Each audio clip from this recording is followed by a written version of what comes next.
Welcome, everybody. I'm super excited for today's conversation. My guest is Michael Davern, founder of Incept, a team of digital marketers rewriting how small businesses approach marketing. One thing that I appreciated about conversations that I've had with Mike and looking through Mike's background and looking at the Incept site is just how refreshingly candid it all is. We're in the marketing world and not everything is candid and transparent. Mike and Incept are really transparent, really candid, no fluff, no vague claims, just real talk about building healthy, scalable revenue through systems, automations, and AI. Mike, I'm super excited to continue our conversation today. Welcome to the show.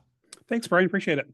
Absolutely. So I do want to start with, where Incept is today. What does Incept do today, and how has that scope changed over the last 1 to 2 years? We are a comprehensive strategic partner for our Hmm. clients. This is June is our 10-year anniversary. Thank you. By the end of this month, we're sort of releasing the V4 of Incept to the world. But anyone who might be connected or follow me on LinkedIn and hear some of my content, you kind of already have an idea where we're going. It's not that all we do is drink AI Kool-Aid. It is using things that can benefit us in the right way. Are we using autopilot for AI content strategy for clients? Absolutely not. Are we using processes and building even simple things that are going to save us time, save our clients time? Researching that we might not have had time and budget to do with a client is something that we've really seen a Hmm. drastic benefit that's really been beneficial to us, but also what we can do for our clients. But yeah, we started as a text message marketing company 10 years ago. People started asking for more services. So then it was like, I can do everything. We're this big digital agency. I know you mentioned our website. There is a new website coming. I still critique our website and think I could replace any agency's logo on my site and they could say, yeah, I do that too. And that's the last place we want to look to the world. We're making that evolution. What it comes down to is helping our clients solve problems using everything we can to get them to where they want to be. And then those tactics, that kind of laundry list or menu that's on our website right now, that's important, but is not as important as what those we could do 100 things. It's really the Hmm. 3 to 7 things that are going to move the needle to help our Right. clients. We're cutting through the fluff, helping clients get to where they need to because we are very much of a conversion focused agency. We have been from day one, and we're never going to shy away from that. We're just getting more deeply involved in combining tools, research, and AI. We've been using programmatic DSP partners since they existed, about when we started. And so owning your own data, doing everything we can to have that rifle approach to get your message to the right person. Hmm. We do not spray and pray. It's not picking on traditional media when it makes sense for a client, get involved in helping them with planning their traditional media. But would I ever tell a client, oh yeah, go ahead and spend 15K a month on that billboard on the highway and the clients are going to come? No, it doesn't work. And what we can do for that same budget to scream at the right people and not just be an impression to everybody else is what we really focus on. I know you've worked with companies at different growth stages, and you've mentioned eliminating the fluff. What is one thing most business leaders think that they need, but it turns out it's really just kind of noise? Attention. We all think we need Mhm. attention. I've said this on podcasts I've guested on before. I worked for a CMO for a large company at one point where we had to buy a billboard on the highway on her way to work. So she saw our message and market. It was a complete and total waste of money. When we look at that, sometimes is the attention is that, oh, well, I'm running these TV commercials and my customers came in and said they saw me on TV. Cool. Is it your current customer? Did they come in because they saw your commercial this morning? Are you Mhm. asking them those questions? Are you asking them where they're consuming? Oh, well, we also could tell you that because we have tools to know exactly where your customers are coming from and how they're shopping and what tendencies. You're not going to see yourself out there. You're not your ideal client. We're not looking for you to buy from yourself. We're Right. looking to get the right people to buy your product, service, whatever you've got to offer. Things are going to be quiet. We had another client in music promotion, very concerned. They did not see their marketing message, even digitally. Facebook was bigger for them at the time. This was a gentleman who got into business with somebody else to run this music venue. He is a brain surgeon who listens to classical music, and this venue catered to hard rock and heavy metal. And I had to tell this client, If you see an ad from us, fire me right away. We made a That's right. mistake. Now, I love that billboard story. And I read something recently in the movie industry where they were flying in the directors of movies. And I can't remember, I don't want to say a name because I don't remember if it was a streaming service or an old school movie. They knew directors would fly into LAX and take a certain route on their way to the studio. And they bought all these billboards along the way to make it look like to these directors, look at us promoting the heck out of your Mhm. movie, when really it was the three billboards they saw on the way there. It's amazing what people. If you're a big brand with a huge budget, go ahead and run vanity campaigns. I'm just going to say you're wasting your money. But if you want to put up a billboard and it's more of an acquisition and you've got competitors, put up the poster next to your competitor's place of business. Hmm. That's more Yeah. effective. So there's ways to go about it, but very few have time for vanity marketing and the Hmm. fluff that goes with it. For the future, I think we're in a really good place. Yeah, absolutely. It seems like you've really made a point of cutting through the clutter. The marketing space has a lot of jargon. We love our TLAs, our three-letter acronyms. Was there a turning point with Incept where you said, you know what, we're just not going to talk like that to our clients? I love your line on LinkedIn, real wins, less BS with a dose of AI that makes sense. I think to a business owner seeing that, they're like, whoa, I should talk to this guy because everybody else is trying to sell me the hype. And this sounds like somebody who's going to talk to me real. Yeah, and I think it is getting right back to the core of what the goal is. I've been on the receiving end of it as well. I worked for a major health insurance player and we had a big budget. So I wasted a lot of money. I got good wins from small budgets and everything in between. So I got the opportunity to learn on that side. But Hmm. really, where it's kind of led us down to and where it comes into the kind of cutting out the fluff and really winning, we see it happen over and over. I need a rebrand. Okay, let's get to a large branding agency. All of us in this position, we're coming after you because there's opportunity you're not seeing within your client pool. Okay, I'm making this number up, Brian, but it's 100K for your new brand. We need to do primary market research. We've got to do the design work, come up with concepts, get market positioning, map out your ideal clients or ideal customers. We have to build the personas against that and do all those things.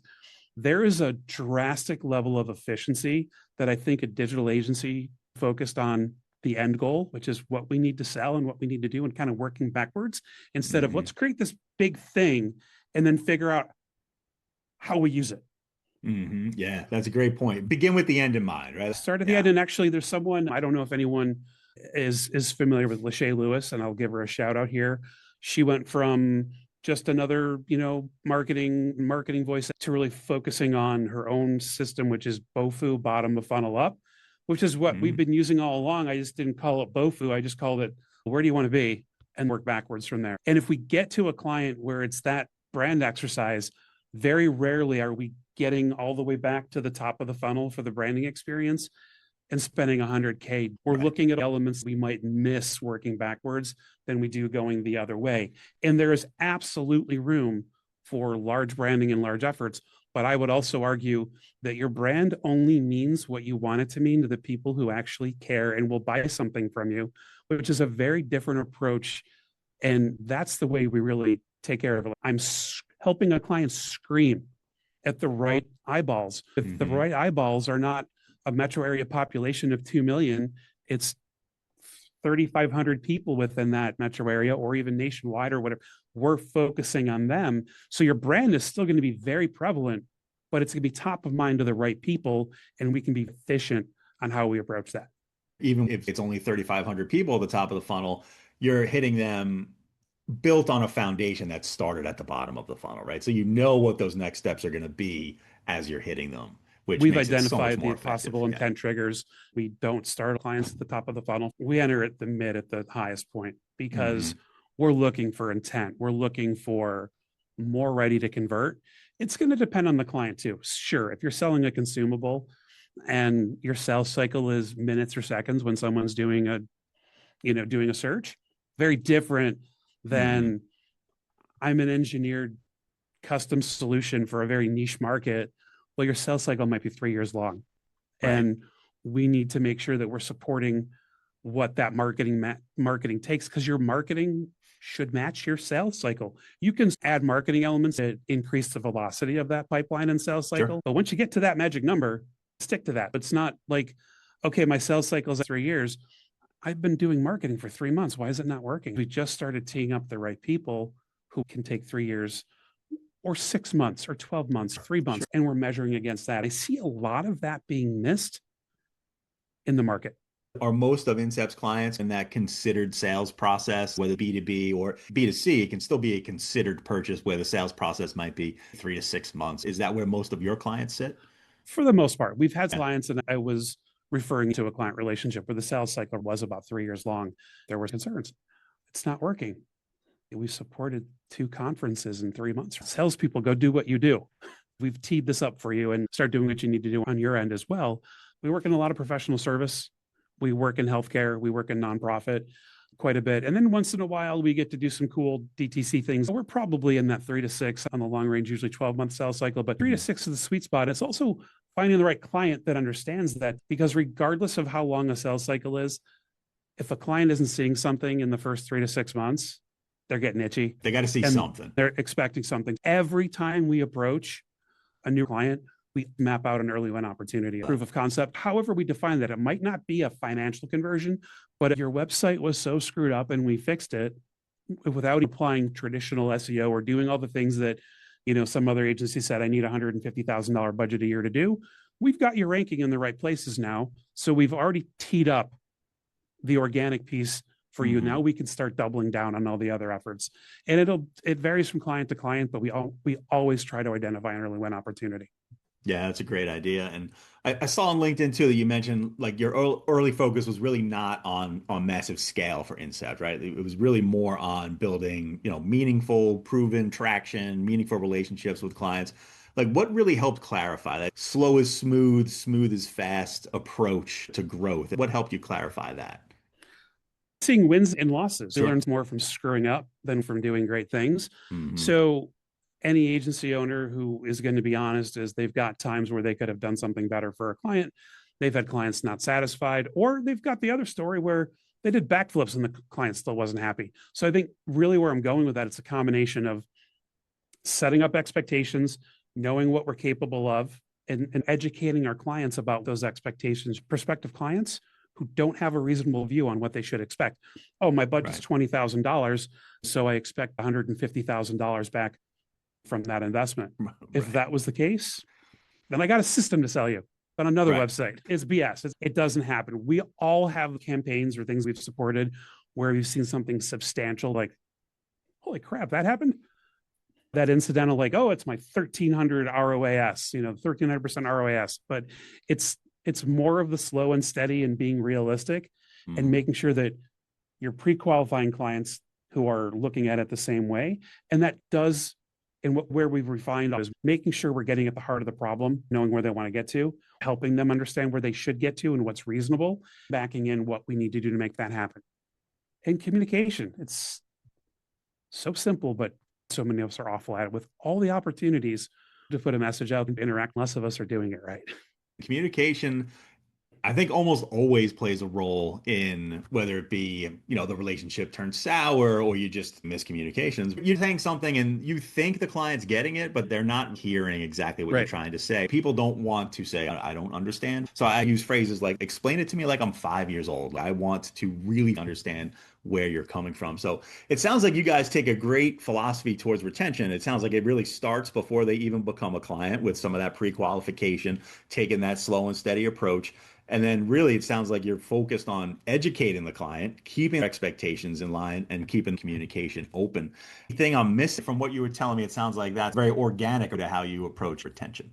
It is. And actually, if I can pick on AI for a second. Sure, absolutely. Where we've doubled down is it's enhancing our ability to spend more time person to person with our clients. So instead of my digital marketing director working on reporting every month, we've built a custom GPT for reporting that's pushing and pulling. It took some time. It was a workflows we built, but it was taking on average about 15 to 20 hours a month to put out the reporting. It took 60, 70 hours to build the custom GPT, but a report is now generated in minutes. And it's not just data dump. It's integrated.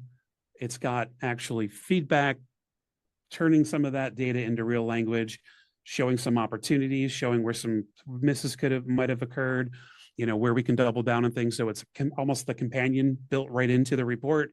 So Yeah. not only did we make that very efficient, our clients are reading them more because they understand them versus some of the automated reporting we were sending out before that wasn't as good as I would have liked it to be. Sure. But that now gives my digital media director 15 to 20 extra hours a month to sit in a room on strategy calls with us and clients and interact with clients or go over these reports instead of making them. That's just one example. When I say that dose of AI that makes sense, that's exactly what I'm talking about. We were able to do that, building the outputs, making sure the machine's running properly, but without the pull of getting it all together with a system that we wouldn't have been able to use 2 years ago, saves us a ton of time. And Yeah. let's talk to clients more. That's amazing to get the return on your time investment, say inside of 3 months. Let's say it takes 4 months to just get those 60 hours back. Time is money. Everything Absolutely. after that is a return on that investment. Mm-hmm. Reporting has been a pain point for agencies since the dawn of agencies, I would say. You're either spending a tremendous amount of time on it so that you can interpret the data and try to explain the data to your client, or you're sending out some of the prepackaged stuff and it's just, like you said, nobody's really reading it. It's And we've not that spent a valuable. lot of money on platforms. All they do is high-end data. You still need to add commentary, color, and explanations. Yep. So it was like, am I going to spend $10,000 a year, $20,000, $30,000 a year on this software stack, or build this on our own, which we wouldn't have been able to do, like I said, 2 years ago. And now we've got it, and it's only going to get better.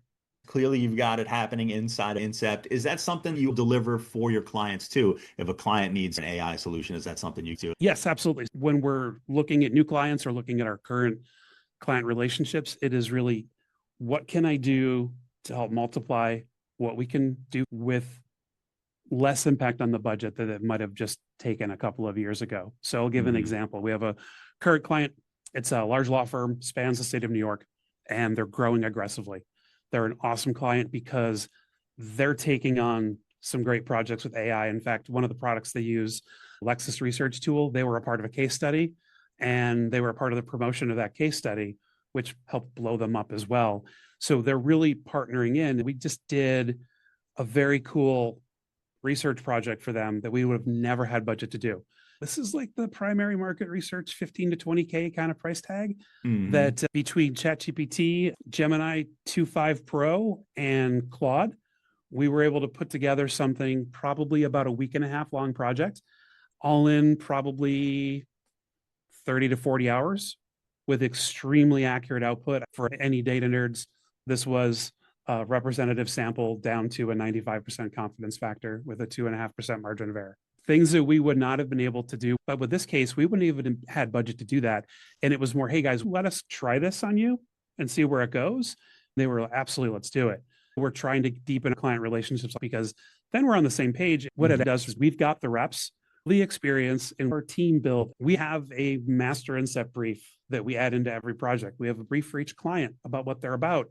But then also for our team, each one of us on my team has a different team that we position within a project for ChatGPT. We're amplifying what we bring to the table. 10 people using my persona, so to speak, within chat.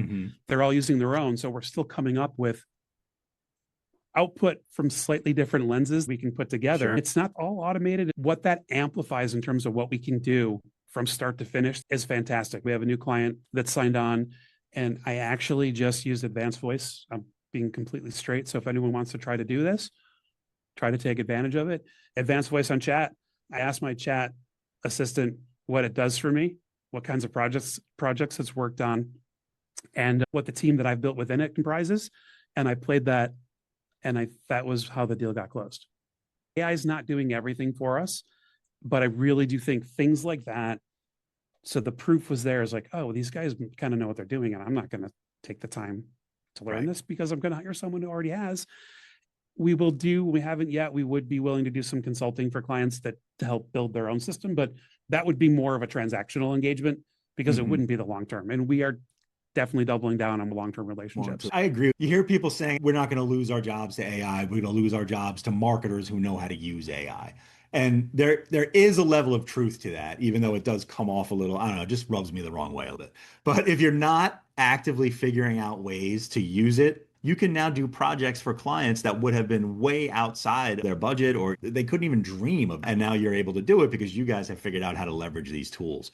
And by being transparent about it, you're not hiding it from them. No, we know how to use these tools. Look at these bots I built and what they do for me. That would close a deal. That's fantastic. You've got a solid AI strategy. Everybody I talk to is aware AI is huge, but yours is one of the best strategies I've heard. Do you see something? I mean, it sounds like you've got some great stuff in place, but where do you see it being, say, 6 months, 12 months down the road? Massive changes or just, okay, we've got a strategy in place and we can go? There is so much that still is uncharted territory in terms of what the LLMs that are out there right now can do for us. Yeah, And they're always stacking more and more. What I like about ChatGPT is where we're spending most of our time because it is, let's double down in one place and do sure. as much as we can there. And even like I mentioned, that research project, I just learned from chat hallucinating and not being completely straight with me about its capabilities.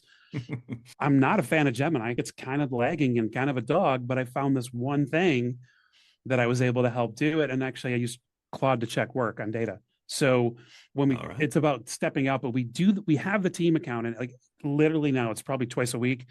I'm getting that email and all the updates. So memory's getting more comprehensive within teams. I love my personal account because it knows me really Right. well, but the team account, we are still uploading that sort of Incept blueprint, client blueprint of who you are for me in every project. So it stays and is able to recall that throughout the process. We're getting to the point where I think that's going to become much easier, but the connectors that are coming out, more and more integrations coming out, which is going to get to the point where building custom GPTs are going to be easier. In fact, one of the things that I will put out there right now, even though we're not ready for it, is as we're building more and more custom GPTs, and we have several, I'm going to start giving them away. So I want to share what we've actually been able to accomplish in our world. And I'm not concerned about giving away anything that's IP or anything like that because software is never going to be the same. So that when you're saying where things are going to be in the next 6 months, 12 months, it's going to be tougher to be a SaaS platform for a specific purpose. And the expectation is going to be, but how does this talk to all my other stuff? Well, if you upgrade, we have the APIs for Salesforce and HubSpot or whatever that might be. I don't think that market is going to be able to sustain doing business that way much longer because we can go around and build on our own. Yeah, that's interesting. SaaS has been the economy for the last 15 years, just the direction everything moved. I'm old enough to remember when you bought software, CapEx, not OpEx. Everything is just a subscription now. Yep. So yeah, that's really interesting. I'm gonna be mulling on that one tonight, Mike. Take a look at what you can do with a ChatGPT account, Google Drive, Dropbox, get into something that helps with the workflow. It might be Notion. Then you've got your automations. There's Zapier for linear. We've got things like Make and N8N for things that are more conditional. It's getting easier to tie those things together.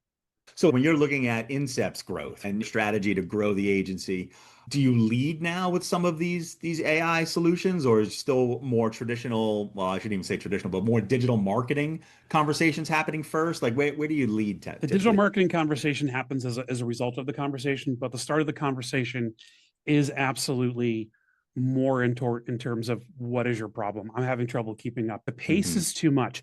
I know I need to do this within my business or within my company. I don't have all the resources and time to go at it, or I need help getting it rolling the right way. More conversations are about using AI enablement to save time. And then let's talk about digital marketing. You're a business consultant with 110 offices in the United States regionally, and your average review score is 2.6. I won't say who that is by name. I won't even rhyme anything with it. But we can look at a company like that and say, part of your brand problem is your reputation. Your reputation sucks because you charge too much for your services. You leave clients wondering, what the hell did I just pay for? And you treat your employees like garbage. You expect the highest end of business schools. Everyone's got an MBA and you're paying them the subprime rate. You grind them in 100-hour work weeks. They leave in a year and leave a bad review on Indeed, Glassdoor, or even worse on your Google business profile, which gets shown to even more people beyond just people looking for the job. So that is all AI automated. We can do that without a lot of work once we build the system. So we've we're answering a really big problem of your brand identity within your reputation. And we've been doing it all along. And here's the tool to make that happen. Okay, you have some social media content, but you're in a niche market and it's hard to get a good audience. Well, we have this tool where it's going to look for trending. And as long as there's something in the content library that you've put out there that fits the topic that everyone's talking about now, we're going to let it go ahead and post that to the appropriate channels. And you're going to get amplification of your content because you're entering a fast moving stream. That's AI enabled. We've been doing that programmatic advertising, automated bidding, the way we do targeting. It's more about being able to pull the curtain behind what we've been doing, fill that in with a story. What are we trying to accomplish? Where are we going? Let's build the strategy. Strategy is not something that's a once and done. So part of the relationship with us is revisiting that, doing best if we have a seat at the table, working with clients. Automation's allowing us to get more things connected. Here's the CRM. You didn't have one before. I'm going to throw it in the system. And on my end, when I can see inside and outside both ends of the tunnel, I can have all the clarity I need to get you to where you're going to be and help you win. And we're all going to make more money the right way. Yeah, I love that. So we're coming up on time here, Mike. I wanted to ask a question, have a little fun with this one. Going to ask you to share a scope creep confession, right? So you have a lot going on. You have lots of different services happening at Incept. Sounds like you guys have really nailed a lot of this new stuff down. But when you have a lot of services, scope creep can happen where an engagement gets messy or misaligned or downright weird. It's happened to all of us. So, to wrap things up here, give me a story. You don't have to name any names, but what was the situation and what did you learn from it? You're completely accurate. Any of us who say we don't have 100 of these stories isn't telling the truth. I can think of one. It was a website project, which was supposed to be a refresh. We get a client saying, I need a new website. Sometimes we say, there's just X, Y, and Z we can do to clean things up, and you're going to be in good shape, and let's take it from there. It was one of those projects between just a quick refresh and a complete rebuild. It ended up being to the point where we rebuilt the entire website, and we let the client over and over and over again really dictate what needed to happen. They changed their mind a lot, costing us money. We basically wrote them a check after all was said and done. The big lesson, staying on track and staying right in the lane you're supposed to, but also when a client is doing that, I like to be direct and call them out on it or give an example that makes sense. If you're talking about a barber buying marketing services, scope creep is like, have you cut my hair once so I get to come back and get a new one every time and I never have to pay you again? Right. Yeah. Because that's what you're asking me to do. In nearly every client relationship, there's something that sometimes they just need to hear like, oh, okay, that makes sense. I'm doing to you what I complain about what clients do to me all the time. The lesson is being more aware of where we were going through that process. There was a brighter light, being shown on where it was starting to go off the rails. And it's one of those, fool me once, shame on you, fool me twice, shame on me. Not learning that lesson that second and third time. And then saying, okay, we just got to get this out there. And not only was it the scope creep, that project took over a year for a website to be completed. Wow. And so the biggest lesson we learned from that is every project we do now, just like strategy is ongoing, your website is ongoing. We're going to get our best bet on what's going on based on where we think, but also the research we've done. So with the knowledge we have on what we're trying to accomplish with your goals, and know that we're going to keep on moving through optimizing and building out your site and more content, taking things away, adding things as it goes on. The relationship for your website with Incept might be 12 or 18 months, but our goal is to have your site up in 3 months or 4 months. And then we're going to spend the rest of the time tweaking, learning, and doing everything to make it exactly where we need it to be.